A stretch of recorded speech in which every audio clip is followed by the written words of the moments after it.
It's on Charli. Oh, why don't we play the? Actually, this is a good idea. Why don't we do this? Are we on it? Yes. Well, we just got done watching Young Sheldon season 1, episode 9. I don't know the name of the episode, but No. We have to find out the name. you gotta find out the name. It has Captain Kirk in the name. There's a lot of talk of Captain Kirk in this episode. This is Captain Kirk, You can't see the Spock, bring it up. Spock, Kirk, and testicular hernia. And they don't even say they say Spock, Kirk, and testicular hernia, which I don't think that's proper English. Okay. So that's So this episode seemed to not do much development. It did develop the relationship between I think this did a fair amount of development. I don't know what's his last name. What is Cooper. The Cooper brothers. There was a relationship, definitely, where Cooper was definitely cutting corners, and Sheldon kind of came to understand the value of logically cheating, logically cutting corners, which is something that in a workforce, post high school kind of life is definitely a value, a good, not necessarily a good value, but it's a value. It's definitely not a bad value. I wouldn't say it's formally a good value, but it's definitely not a bad value. The whole workforce corner cut kind of thing. So he's cheating on tests, and Sheldon's kind of freaked out by it and all that in this. So the album that we are also reviewing in this is Number One Angel, the first mixtape. It's and there's, I think that was a way of kind of getting out of the responsibility of making an album.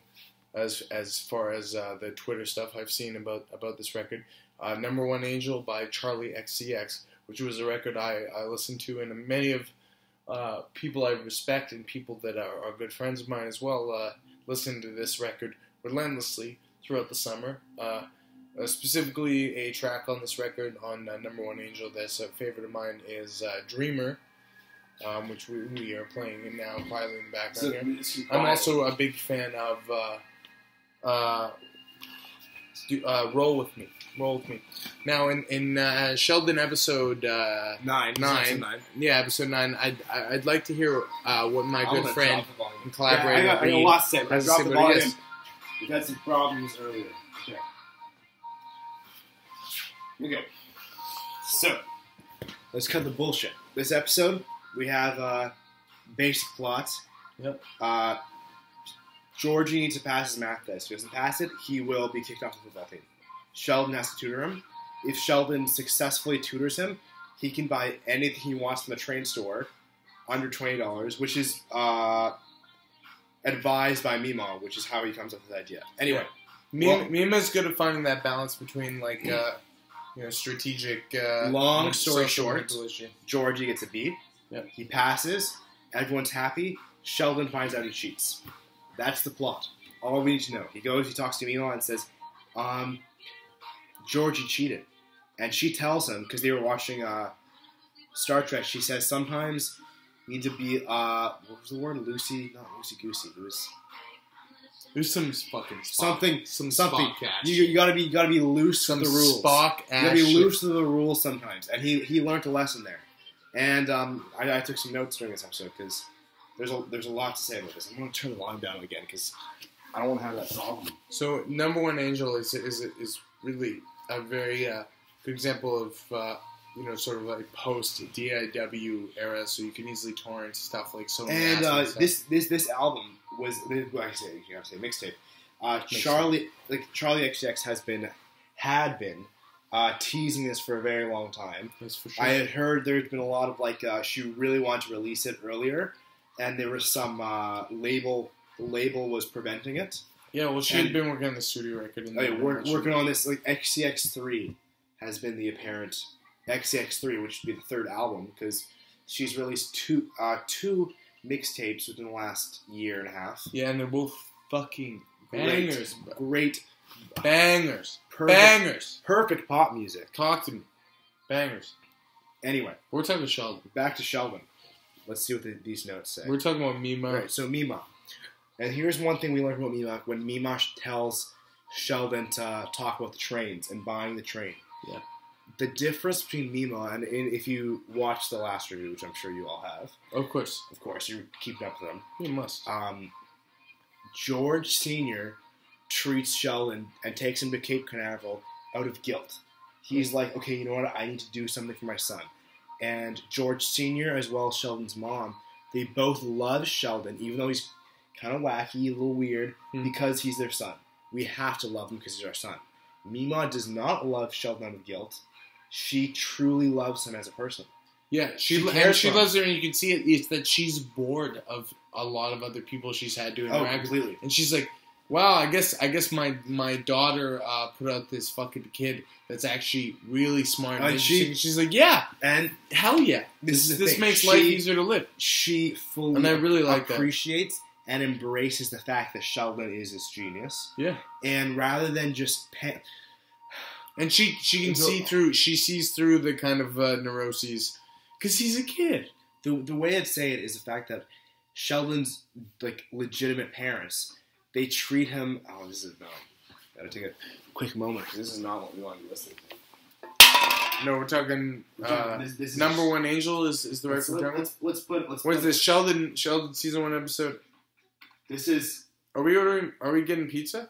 Well, yeah, we should get some pizza. So this track is ILY2, which is short for I Love You Too, and this track was produced by Danny L. Harl from PC Music, and this entire album, with the exception of one song, which is Baby Girl, is all produced by PC Music artists.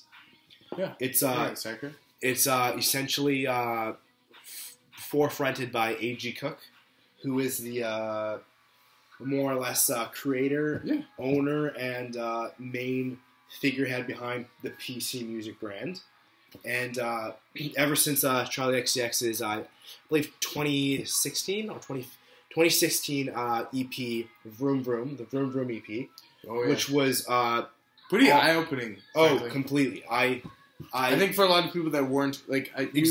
myself and Reed were people who were already into PC Music, but seeing someone who kind of had already had a couple hits and stuff. I had never just really... going, like, right smash into, like, with... Fully, playing. I had never really cared much at all about Charli XCX.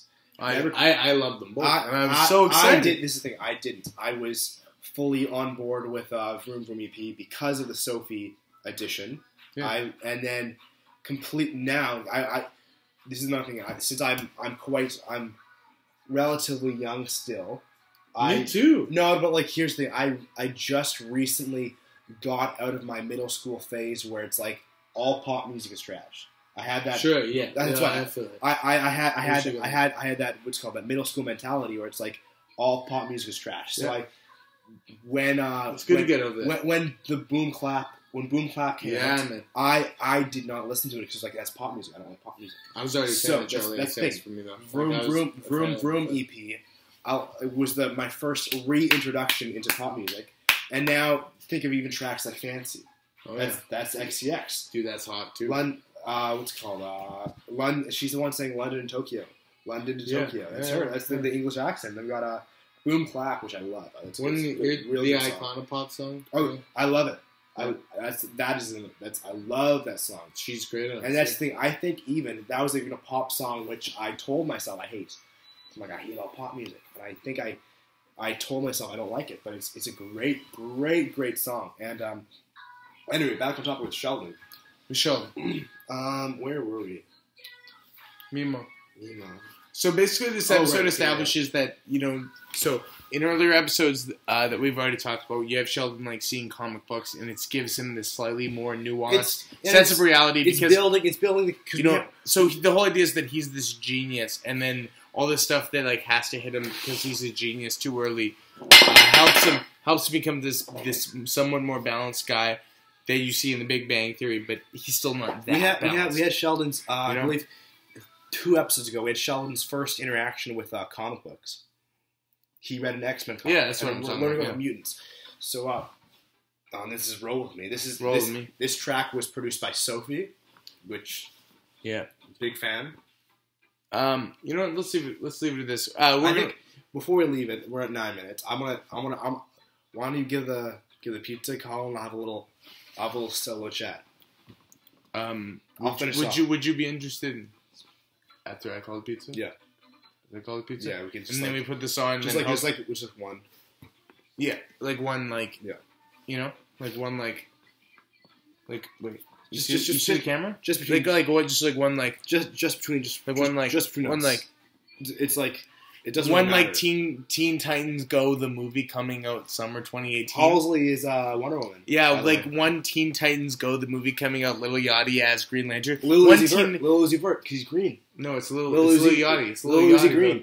Lil Uzi. No, we're talking one. No, we're talking one like Teen Titans Go, the movie coming out. Nicolas Cage is playing Superman. That's for real. Is that actually for real now? Yeah, it's for real. That's no bullshit. When you said it, I was kind of like, no, that could be real. What do you not like on a pizza though? I'm not picky at all. What's your opinion on pineapple? I would. Oh yeah, I love pineapple. Okay, this thing. I wouldn't for a 2-2. But I wouldn't call it a 2-2. That's the thing. I wouldn't put a 2-2. Plus just 250-65555 Victoria, BC. It's good shit. But okay, like I don't. Where did that pineapple hate come from? Okay, let me finish up. Okay. Okay.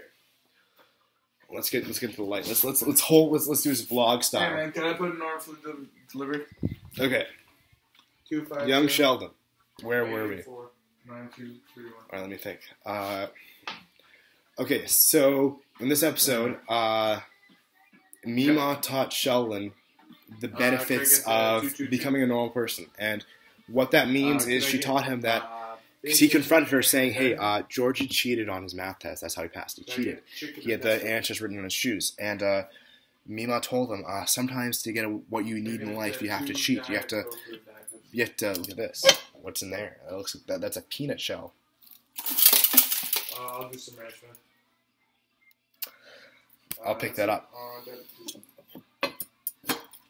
Anyway, Mima says you gotta clean. You gotta sometimes bend the rules, and that's what Sheldon does. Sheldon says, "Okay, I understand. I'm learning. I'm becoming a functioning person. I'm no longer a robot." And he understands that sometimes you gotta play dirty to win. And Mima just loves Sheldon. Mima does love Sheldon. We'll say this for next review, but I think a bulk of the story. Long story short, we love Mima, and Mima's the backbone. That's what we said. 100%. Mima is the backbone of the show. She's the backbone of Sheldon. Yeah. And out of every character, even out of all the siblings, Mima doesn't fuck with Sheldon. She doesn't pretend to like him. Mima cares about Sheldon, and Mima wants to red pill Sheldon for real. And red pill, yeah. That sounds bullshit. Especially with the 80s, 70s kind of like thing. You could see she's been through the 70s and stuff. Here's the thing. So basically, because she's a little bit younger than she should be, and you can tell that is an important part of the whole relationship. And the important part of even saying his mom, she was probably one of those we don't know Woodstock. We don't know about any Mr. Mima. So it's going to we don't know much, but we know that she's flirty. She's flirty. But that's not to make any judgments. My opinion is that she was a premarital birth. Sheldon's mom. That's why Mima's young. Yeah, I would say so. And Mima knows what's up. She knows what life is. And the whole thing is, which we'll talk about. This will be the final notes. Let's hit episode 10. Let's go deep. Let's go deeper. I need to pick that up. I knocked some ash on your floor. I don't give a shit. Okay. Hey, thanks for watching. Final note. Mima's out there smoking. She's doing one of those Teen Titans Go. And Sheldon says, that's really bad for you to cause cancer. He says, I'll wait for the movie. Right? She's into that. And you know what that movie is? Teen Titans Go. Don't forget it. You know what else it is? Venom. October 2018. October 20, I think Venom. October 17th. Tom Hardy is Venom. October 2017. Ruben Fletcher is directing. It'll be very good. And Mima, she puts away the thing. She doesn't smoke it. And that's Venom movie coming soon. Episode 9, Venom 2018. I'm wearing Burberry. Let's pull it more or less or no better. Pull it off and show the back. Show the proof. See the buttons? You gotta wait. Can you see the buttons? Will do. There's no buttons. All right. Hey, thanks for watching.